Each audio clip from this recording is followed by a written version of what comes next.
Silence does not mean shutting your mouth silence.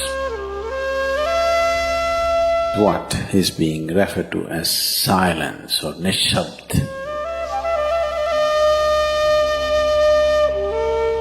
One cannot do this. One can become this.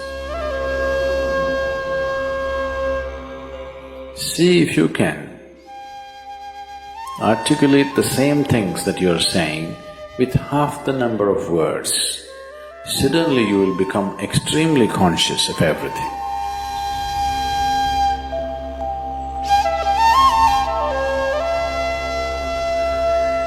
The wind makes its own sound, so does the water.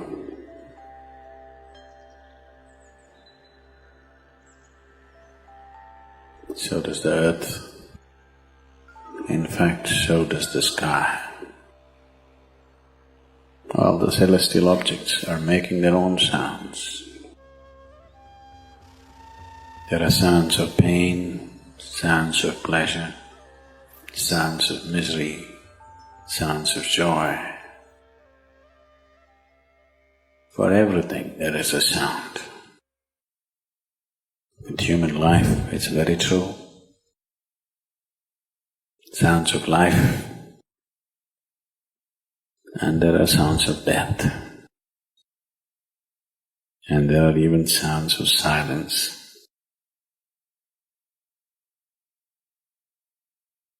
So this complex amalgamation of sounds, different kinds of sounds, creates different intent, different levels of compulsiveness, different levels of bondage, and different possibilities of entanglement.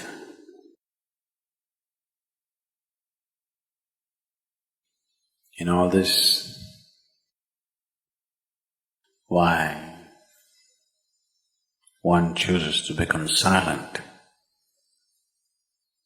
Silence is not a way of denying yourself life. It is not even about denying yourself articulation. Silence is about moving from compulsiveness to consciousness. All sounds represent different forms and different dimensions of compulsiveness. When one chooses to become conscious,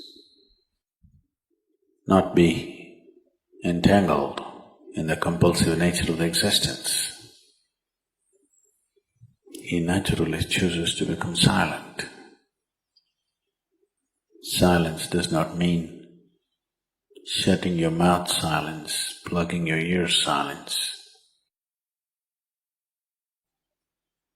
You can sing in silence, you can dance in silence, you can even speak in silence, you can even scream in silence. You don't try.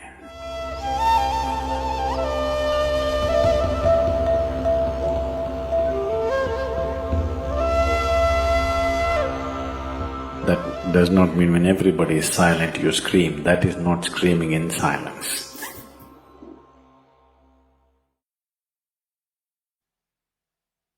Because sound is of the surface, silence is of the core.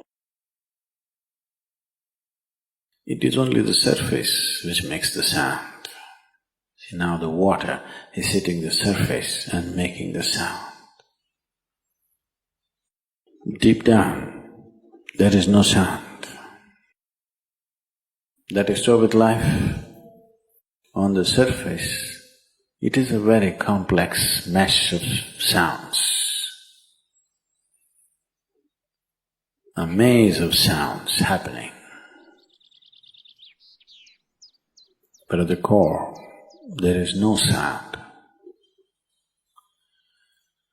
There is no word for no sound in English language. We call it nishabd. That means absence of sound, a total absence of sound. Absence of sound means absence of reverberation. Absence of reverberation means absence of life. Absence of life means absence of creation. Absence of creation means absence of the Creator too. So a space which is beyond creation and Creator, a dimension which is beyond life and death, that is what is being referred to as silence or nishabd.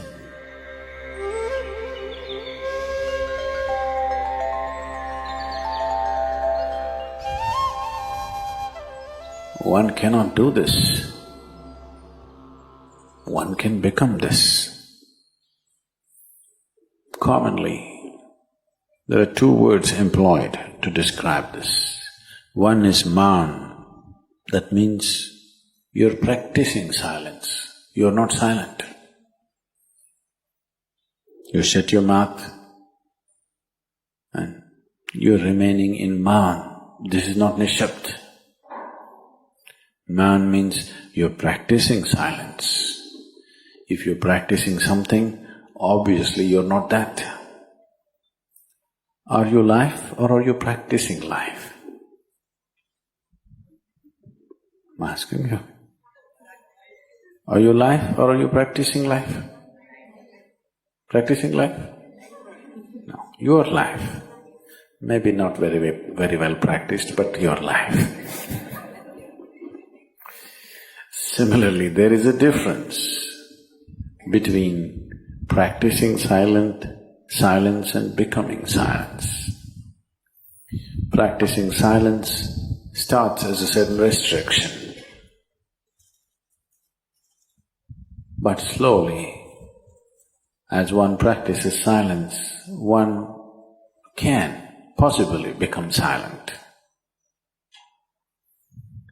One can become silent in intense activity, but nobody can keep up intense activity forever. Moments of intense activity are only moments, nobody can sustain it. You'll expend yourself. Only if you can achieve it in inactivity, it is sustainable. If something is possible only in intense activity, it is never sustainable. In a very intense and ecstatic moment of singing, somebody may become or taste a moment of silence. But how long can you keep it up? Your throat will tear. And your neighbors may kill you. Possible. So this possibility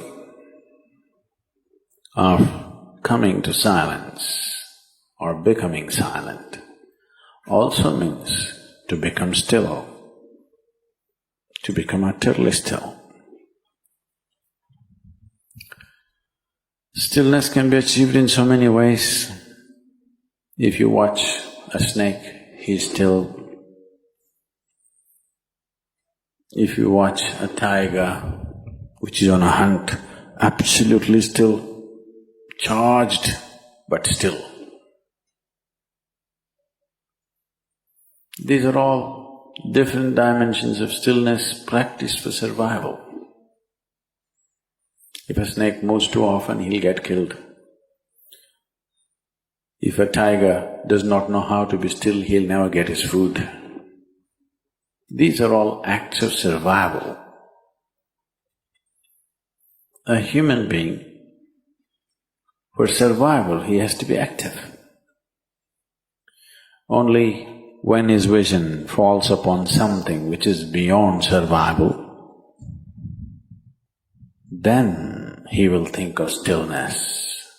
Then he will understand as he observes himself, as he notices the complexity of one's compulsions. He understands the only way to solve it is to become still. to train this body, to train this mind, to become still.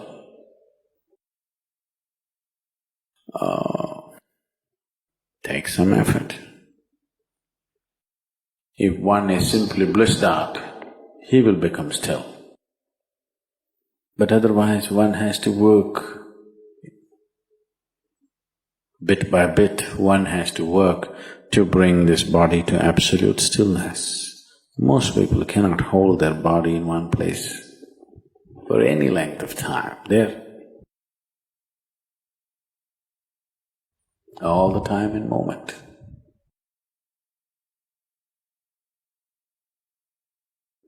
As it is said, a man is ill only because he does not know how to be still. Because in stillness, you are in touch with a dimension way beyond creation. Once one is in touch with that, there is no such thing as illness. If I sit here and the body rots and falls down, still there is no illness, it's just there. Because in fact, when one becomes utterly still, he may not be able to hold on to the body unless he learns the tricks, the mechanism of the body. So why should I become still? Will I lose my body? Anyway, you will lose your body. When the time to lose your body comes, if you want to lose it gracefully, then you must know at least a little bit of stillness. If you want to put your body down like you can put this piece of cloth down, with the same ease, with the same gracefulness, then you need to have some stillness in you. Otherwise, you and your body, you have to be torn apart, which is an ugly thing to do. When you're being torn away from your body, it is an ugly and painful thing to do, unless you can keep it down. There's no grace in life. So if one has to attain to that grace, at least a certain amount of stillness has to enter your life. For this to happen, a certain level of silence has to enter your life. If right now if it is not coming, at least practicing a little bit of Maum. In an hour, if you're speaking 1,573 words right now, how many more? How many words do you spit out in a minute? 1,573, you're actually doing that many? I thought that's impossible. Okay, I believe you. So whatever number you're doing, see if you can articulate the same things that you're saying with half the number of words. Suddenly you will become extremely conscious of everything. Right now, our oral diarrhea is happening. If you're doing 1573, it's diarrhea, okay. Now, if you have to hold back half the words and still say the same things, now you have to be very conscious, otherwise you cannot say it. Just try this and see. Tomorrow, one day.